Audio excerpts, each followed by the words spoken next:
Okey, Assalamualaikum warahmatullahi wabarakatuh dan salam sejahtera. Nama diberi Umar bin Abdul Wahab, nombor matrik A160747. Saya dipenyelesaikan baik oleh Prof. IR Dr. Kamal Arifin Muhammad Ehsan.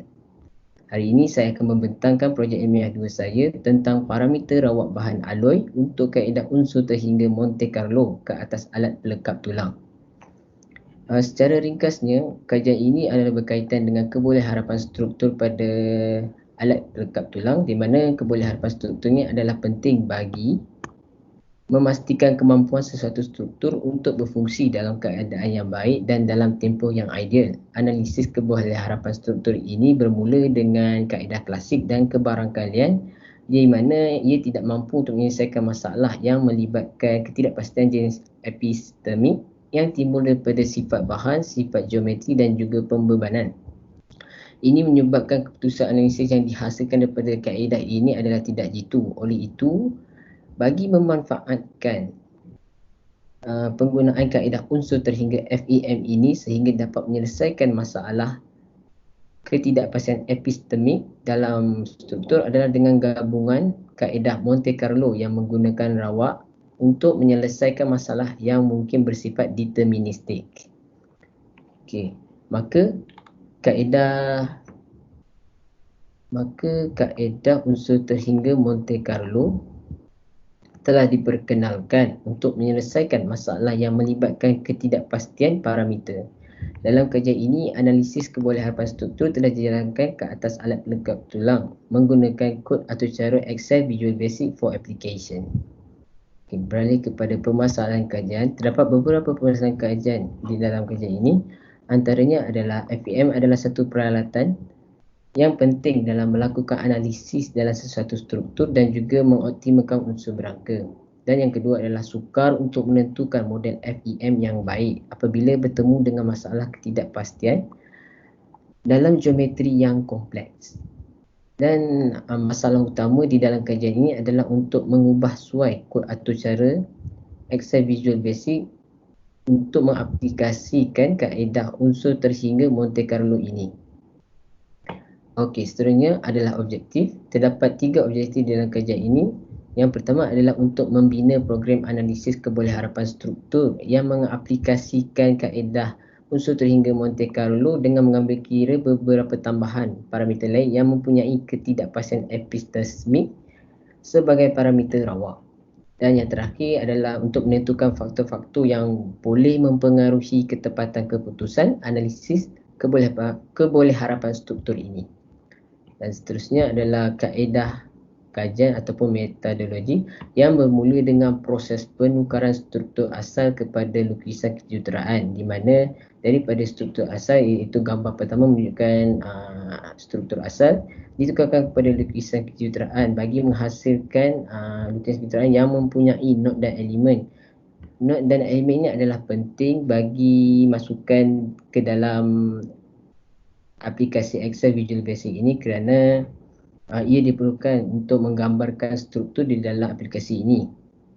Terdapat 60 elemen dan juga 53 not yang terhasil daripada pembahagian setiap bahagian struktur ini. Dan seterusnya adalah pemilihan bahan.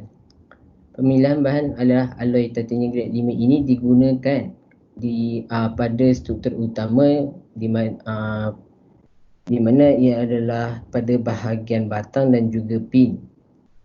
Sehinggalah ke bawah semuanya digunakan menggunakan bahan alloy titanium grade 5 ini kerana ia mempunyai modulus elastik yang tinggi dan juga modulus pukal yang tinggi dan bersesuaian dengan kegunaannya.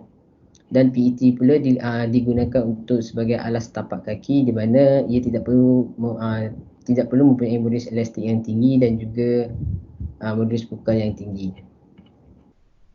Okey, seterusnya adalah proses unsur terhingga Monte Carlo. Proses ini dijalankan dengan menggunakan Excel Visual Basic Application, di mana kodnya telah diubah suai untuk mendapatkan ataupun mengaplikasikan Monte Carlo simulation sebanyak yang mungkin ataupun sebanyak yang diperlukan.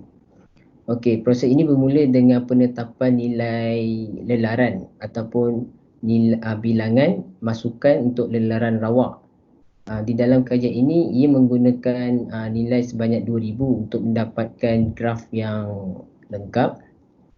Dan proses ini bermula dengan masukan parameter seperti modulus elastik E, modulus pukal dan juga beban. Dan kemudian setiap satu parameter masukan ini akan dirawatkan dan seterusnya melalui Monte Carlo simulasi dan seterusnya melalui proses kaedah unsur terhingga untuk mendapatkan keluaran keputusan. Proses ini akan berulang sebanyak 2000 kali sehinggalah nilai N ini adalah sama dengan 2000, kemudian proses ini akan tamat. Okey, daripada keluaran keputusan ini, beberapa graf dapat dikeluarkan dan dijadikan sebagai keputusan awal, di mana graf ini menunjukkan taburan rawak elastik modulus dan juga taburan rawak modulus pukal. Seperti yang kita lihat, ia menghasilkan sempadan atas dan juga sempadan bawah, di mana kalau lebih jelas sekali boleh dilihat di dalam graf kebarangkalian modulus elastik dan juga kebarangkalian modulus pukal, di mana kita boleh lihat modulus sempadan bawah adalah pada titik ini dan juga sempadan atas pada titik ini untuk nilai maksimum ataupun kebarangkalian nilai maksimum itu akan terjadi. Okey, dan seterusnya adalah graf sesaran dan not.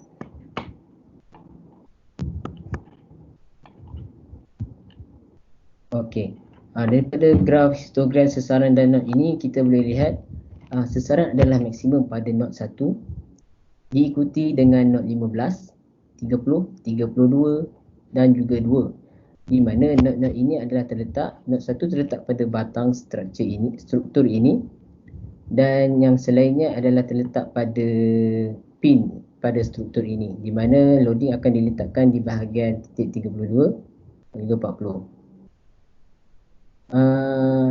Garisan berwarna merah ini menunjukkan ilustrasi sesaran pada struktur ini berdasarkan histogram yang dihasilkan daripada aplikasi Excel Visual Basic Application. Okey, daripada keputusan awal ini beberapa perbincangan boleh dihasilkan, dan daripada keputusan awal ia menunjukkan bilangan lelaran yang diperlukan untuk menghasilkan graf taburan normal yang lengkap dengan nilai-nilai rawak adalah 2000 lelaran bagi masukan parameter modulus elastik E, modulus pukal G dan juga pembebanan. Dan keduanya adalah daripada graf sesaran dan not menunjukkan sesaran maksimum adalah pada not 1 diikuti dengan not 15, 30, 32 dan 2. Okey, seterusnya adalah rujukan yang menunjukkan kajian tentang pemilihan bahan alloy titanium grade 5 ini berbanding dengan besi tahan karat. Okey, itu saja. Sekian. Terima kasih.